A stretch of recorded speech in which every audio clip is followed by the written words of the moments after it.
My wife and I are in Lisbon, but she has to work, so let's go check out a castle. My wife and I are staying in downtown Lisbon, about 15 minutes away from the castle, so it was a pretty quick walk away. However, the thing to know is that the castle sits about 300 feet or 110 meters above the city, and so expect some elevation. I used to live in Denver, Colorado, and let me tell you, this feels exactly like a hike in the mountains. But before long, I was greeted by this gate that let me know I had made it. I was immediately greeted by the statue of King Alfonso I, who conquered Lisbon from the Moors in 1147 during the Second Crusade. You also get a beautiful view of Lisbon from above, and look at all of the plant life sitting outside of the main square. I think it is just so gorgeous here already.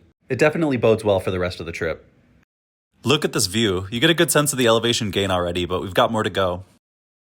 I walked further from the main square and just look at how nice this is. I think it'd be really fun to come here with a group of friends and just hang out here for a while. I deserve to live somewhere that looks like this. Like and subscribe if you agree. What I did not expect to see was a peacock hanging around. I thought it was just this one guy for whatever reason, but as I looked around, I realized they were everywhere.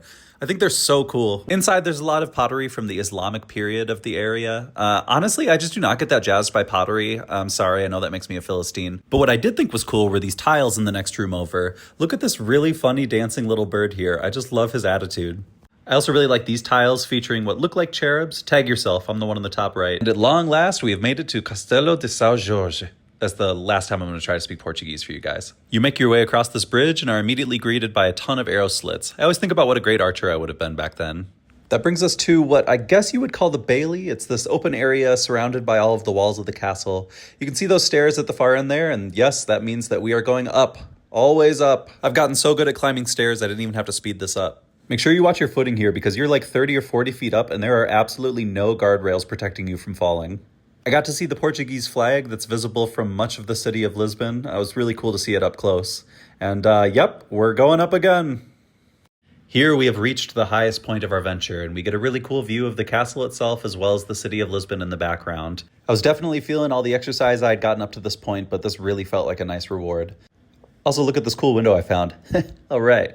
I'm cracking a travel addict, and so I've been in a fair number of European castles. What really stood out about this one to me is just how much they trust you to not fall and kill yourself. They let you explore at your leisure, and it's honestly the most free I've ever felt in a place like this. There was this really long stairway that led down to a lookout point. A lot of people had decided to sit down and get a view of the city, and so I gave into the peer pressure and did the same. Lisbon had started to light up, and it was lovely. It was really cool to see all these places we had visited from so high up. I always get my finger in the camera. I realized it was almost dinner time and I still had a 15-minute walk back home, and so I hurried out of there. Anyway, thanks for tagging along with me. We now return you to your regularly scheduled programming. Okay, bye!